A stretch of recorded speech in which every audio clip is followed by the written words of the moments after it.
Hi, my name is Ashraf Ismail, Game Director of Assassin's Creed 4 Black Flag, and I'm excited to show you more of our open world locations and activities. This is by far the biggest and most diverse game world we've ever built. Over 50 major locations and more than 75 uncharted islands. In this demo, we will be jumping around to different parts of the Caribbean world and showing off some of this diversity. Here we are on Andreas Island, a coconut island with a pirate village. Up ahead, we have a tavern. Taverns are places where you can hire crew, pay for secret information about valuable convoys, you can play mini games, and of course, you can have a drink. To gain access to all of this, you need to prove yourself with your fists.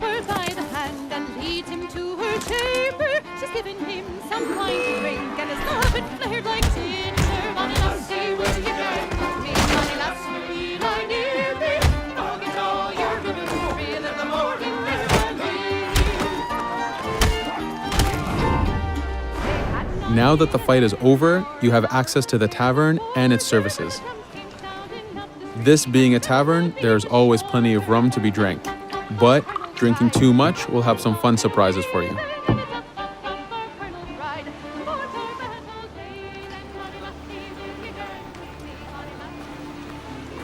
Now let's head to that viewpoint and sync up.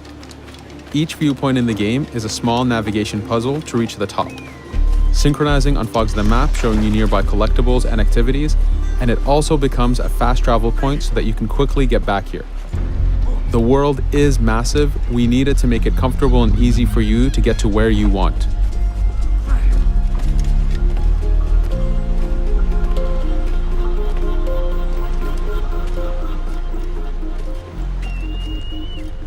These viewpoints are also an opportunity for us to show off how beautiful and expansive this world really is.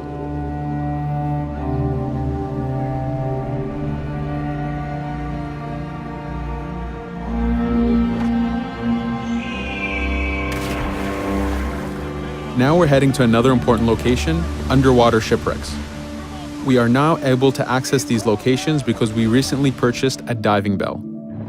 These are real 18th century devices that pirates and sailors used to access the underwater. Underwater is how the golden age of piracy started.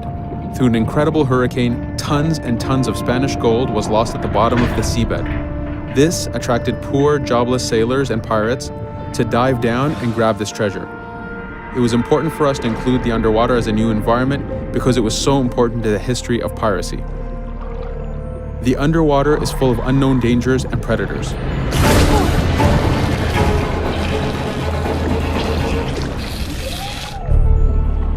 You do have to pay attention and act quick, but the risk is worth the prize as you need a lot of money to get all the upgrades for your ship, the Jackdaw.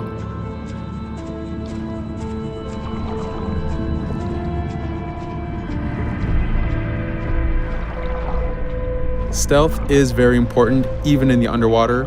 Here, we can use the seaweed and plant life to keep yourself hidden from sharks and other dangers.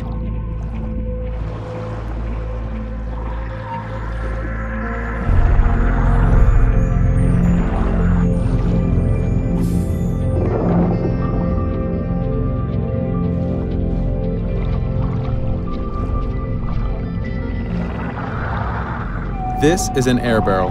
It's a one-time air refill, so use them wisely. Of course, you can always go back to the diving bell to refill. We are going to move to a different location now. This is a smuggler cave. This one happened to be accessed from the underwater, but not all of them are. Here, we ran in without looking around, and this got us in a little bit of trouble. But it was only two guys and we took one by surprise, so not too bad. Caves are heavy stealth locations. Stealth is key in this game. We've put a lot of effort in to make it a valuable and exciting gameplay for players. Since we came from the underwater, Edward does not have his weapons or guns. You will have to use your stealth tools to get through this. Here, we will utilize the whistle to take out the brute.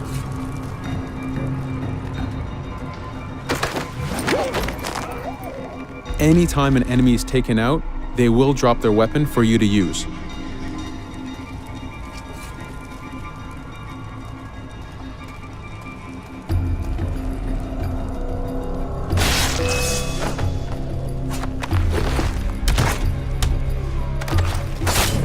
Again, we are taking these guys by surprise and using their own weapons against them.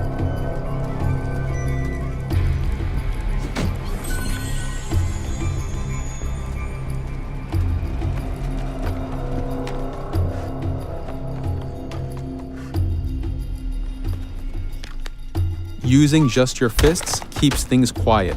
This allows you to take advantage over the second guard.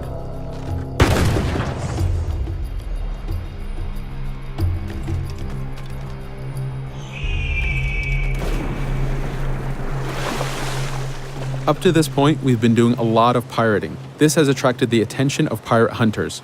This is fed back to you with the clashing swords above the health bar. This is a first level hunter after us. You can push the wanted system to reach level 4, where you have a fleet of intense aggressive hunters after you. The horn you heard indicates that this is a charger type ship.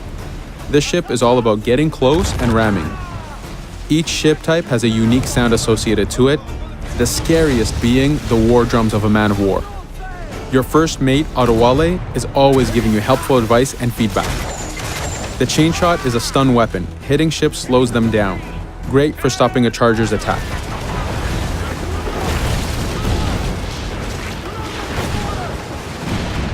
As the masts come down, we can start a boarding. We need to take out 10 crew members to win the boarding. Of course, we can do it any way we want. In this case, since this is a smaller ship, the swivel gun is very efficient.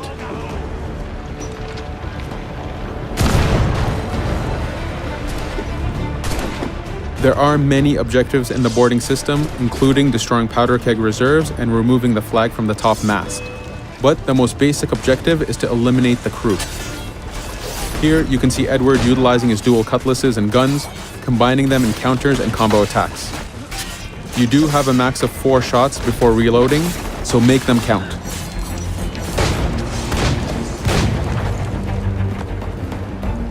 Plundering a hunter allows you to send a very powerful ship to your fleet. They are also a good way to gain ammo for the Jackdaw. In this case, we will use this opportunity to lower our wanted level.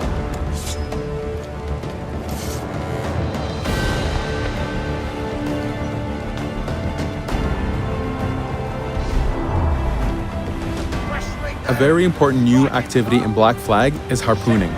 Historically, pirates harpooned as a source of income. Ready the whaleboat, lads.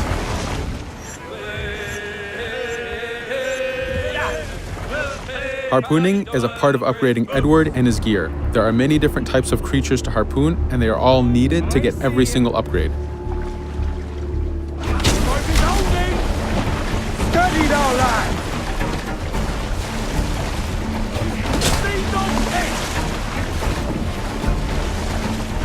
Success! Turn into sea ray!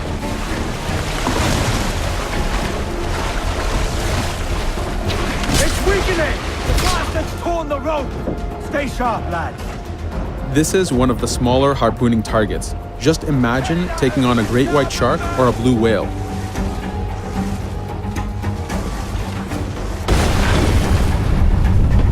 This one's dangerous! The harpooning activity itself has upgrades, and you will need them to take on the bigger targets. You can upgrade the health of the rowboat, the number of harpoons you carry, and the damage of the harpoons themselves.